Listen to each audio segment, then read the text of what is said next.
म बालेन्द्र शाह नेपालको सार्वभौम सत्ता र राजकीय सत्ता नेपालको सार्वभौम सत्ता र राजकीय सत्ता नेपाली जनतामा निहित रहेको नेपाली जनतामा निहित रहेको नेपालको संविधान प्रति पूर्ण वफादार रही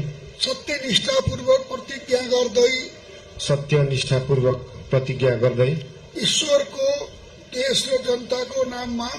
ईश्वरको देश र जनताको नाममा शपथ लिन्छु कि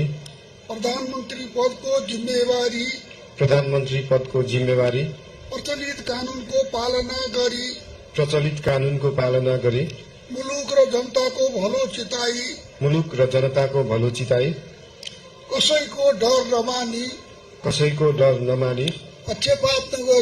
पक्षपात नगरी पूर्वाग्रह वा खराब भावना नलिई ईमानदारीका साथ गर्नेछु र आफ्नो कर्तव्य पालनको सिलसिलामा आफूलाई जानकारीमा आएको कुरा म पदमा बहाल रहँदा वा नरहँदा जुनसुकै अवस्थामा पनि प्रचलित कानूनको पालना गर्दा बाहेक अरू अवस्थामा कुनै किसिमबाट पनि प्रकट वा संकेत गर्ने छैन। धन्यवाद।